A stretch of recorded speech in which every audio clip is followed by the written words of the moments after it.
Bem-vindo ao canal e audiolivro. Conheça a plataforma Odyssey, onde disponibilizamos audiolivros exclusivos. Acesse agora odyssey.com/iaudiolivro. Conto: Um lugar aquoso, de Isaac Asimov. Nunca teremos a viagem espacial. E mais, nenhum extraterrestre pousará na Terra. Pelo menos nenhum deles pousará mais. Não estou sendo apenas um pessimista. A bem do fato, a viagem espacial é realmente possível. Os extraterrestres já pousaram. Eu sei disso. As espaçonaves usam o espaço em meio a 1 milhão de mundos. É bem provável, mas jamais iremos ter com elas. Também sei disso. Tudo por causa de um erro ridículo. Vou explicar. Na verdade, foi um erro de Bart Cameron, e você terá de compreender quem é Bart Cameron. Ocupa o cargo de xerife em Twin Gulch, no Idaho, e sou auxiliar dele. Bart Cameron é homem impaciente e fica impacientíssimo quando tem de preparar sua declaração para o imposto de renda.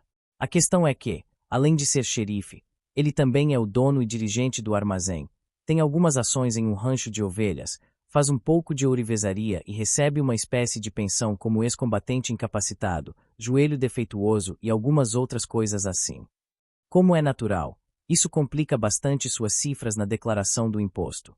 A coisa não seria tão ruim se ele deixasse que um especialista trabalhasse nos formulários em sua companhia, mas insiste em fazê-lo sozinho e isso o torna um homem amargurado. Por volta do dia 14 de abril ninguém pode lhe falar. Por isso foi uma pena o disco voador ter pousado a 14 de abril de 1956. Eu vi quando pousou. Minha cadeira estava encostada na parede, no gabinete do xerife, e eu fitava as estrelas pelas janelas, sentia-me indolente demais para voltar à leitura da revista.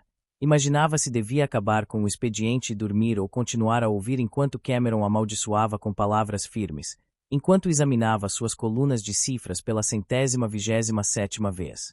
De início pareceu uma estrela cadente, mas a trilha de luz se dividiu em duas coisas que se pareciam a tubos retropropulsores de foguetes e a coisa desceu com doçura, firme e sem ruído algum. Uma folha morta e velha teria caído ao chão com mais ruído e feito mais barulho ao bater. 2 homens desembarcaram.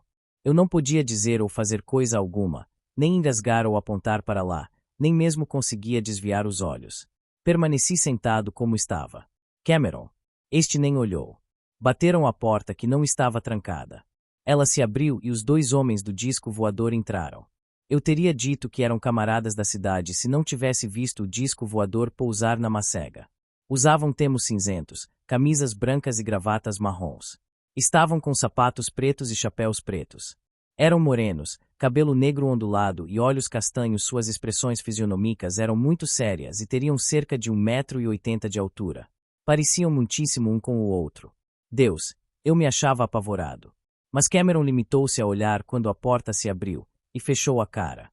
Em outras ocasiões acredito que ele teria rido até estourar o botão da camisa ao ver roupas como aquelas em Twin Gulch, mas se achava tão ocupado com o imposto de renda que nem sequer esboçou um sorriso. Disse apenas: "O que posso fazer por vocês, minha gente?" E bateu com as mãos no formulário, tornando evidente que não dispunha de muito tempo. Um dos 2 adiantou-se e disse: "Estivemos mantendo a sua gente sob observação por muito tempo", e pronunciava cada palavra cuidadosamente, separada uma da outra. Cameron disse: "Minha gente, tudo que tenho é uma esposa." O que foi que ela fez? O camarada vestido de terno disse: "Escolhemos esta localidade para nosso primeiro contato porque é isolada e sossegada. Sabemos que o senhor é o chefe por aqui.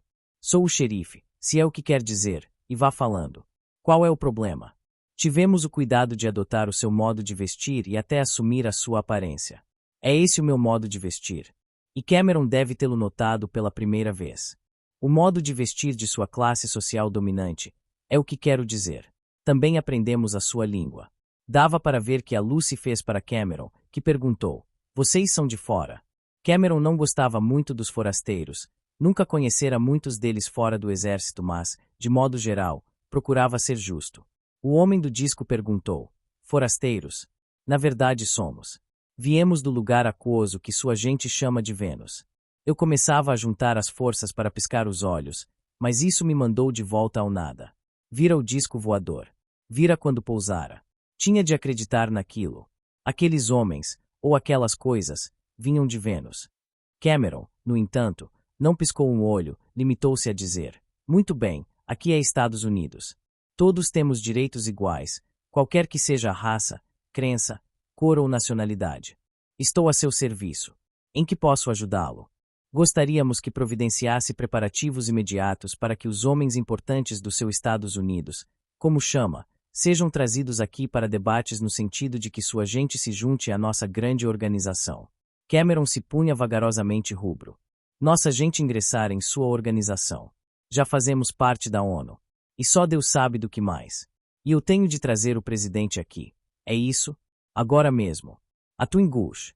Mandar uma mensagem para que se apresse. Dito isso, fitou-me, como se quisesse ver o sorriso em meu rosto, mas eu nem sequer cairia se alguém houvesse tirado a cadeira em que estava sentado. O homem do disco disse: a rapidez é desejável. Quer que traga o Congresso? Também? O Supremo Tribunal. Se eles puderem ajudar, xerife. Foi quando Cameron verdadeiramente explodiu. Esmurrou o formulário do imposto de renda e berrou: bem, vocês não estão me ajudando e eu não tenho tempo para engraçadinhos que aparecem, muito menos forasteiros. Se não derem o fora daqui muitíssimo depressa, vou trancá-los no xadrez por perturbarem o sossego e nunca mais os deixo sair. Quer que nos retiremos? Perguntou o homem vindo de Vênus. Agora mesmo. Vão dando o fora daqui, e voltem para o lugar de onde vieram. Não me apareçam mais. Não quero vê-los e ninguém mais por aqui quer vê-los. Os dois homens se entreolharam, contorcendo um pouco os semblantes. Aquele que estivera falando adiantou-se. Dá para ver em sua mente que você realmente deseja, com grande intensidade, ficar sozinho. Não costumamos forçar nossa presença, ou de nossa organização, a pessoas que não nos desejam. Respeitaremos o seu retiro e sairemos. Não regressaremos. Giraremos em volta do seu mundo como advertência e ninguém entrará, e seu povo jamais terá de sair. Cameron disse: moço, estou cansado dessa porcaria, de modo que vou contar até 3. Eles se voltaram e saíram. E eu sabia que tudo quanto haviam dito era verdade. Estivera ouvindo o que diziam, o que Cameron não fizera, porque estava ocupado pensando no imposto de renda, e era como se pudesse ouvir-lhes as mentes. Compreendem? Sabia que haveria uma espécie de cerco em volta da terra, encurralando-nos aqui, impedindo-nos de sair, impedindo que outros entrassem. Eu sabia que era assim. E quando eles se retiraram, recuperei a voz, tarde demais. Berrei: Cameron, pelo amor de Deus, eles são do espaço. Por que os mandou embora? Do espaço. E ele me fitava. Berrei: olhe só. Não sei como foi que o fiz, pois Cameron pesava 15 quilos mais do que eu, mas arranquei-o da cadeira até a janela, pela gola da camisa, arrebentando-lhe todos os botões. A surpresa era grande dentais para resistir e quando voltou a si o bastante para começar a tomar posição a fim de me esmurrar, percebeu o que se passava lá fora e perdeu todo o fôlego. Eles estavam embarcando no disco voador, aqueles dois homens, e lá estava o disco grande, redondo, brilhante e parecia muito poderoso, como imaginam. Em seguida decolou. Subiu com tanta facilidade quanto uma pena e um brilho vermelho alaranjado surgiu a um dos lados, tornou-se mais brilhante, enquanto a nave se apequenava até voltar a ser uma estrela cadente, desaparecendo devagar. E eu disse: xerife, por que os mandou embora? Eles tinham de falar com o presidente. Agora nunca mais voltarão. Cameron disse: pensei que fossem forasteiros. Eles disseram que foi preciso aprender nossa língua. E falavam de um modo engraçado. Oh, ótimo. Forasteiros. Eles disseram que eram forasteiros e pareciam italianos. Pensei que fossem italianos. E como podiam ser italianos? Eles disseram que eram do planeta Vênus. Ouvi o que foi dito. Eles afirmaram isso. O planeta Vênus, e os olhos deles se arregalaram de verdade. Foi o que disseram. Chamaram de lugar aquoso, ou coisa assim. Você sabe que Vênus tem muita água. Mas a questão é que foi tudo um erro estúpido, o tipo que qualquer pessoa poderia cometer.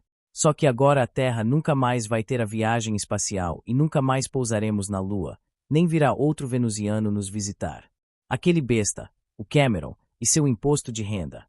Porque ele murmurou: Vênus. Quando falaram sobre o lugar cheio de água, pensei que falavam de Veneza. Fim do conto. Contribua com o canal para que possamos continuar produzindo audiolivros. Doe em livepix.gg/eaudiolivro.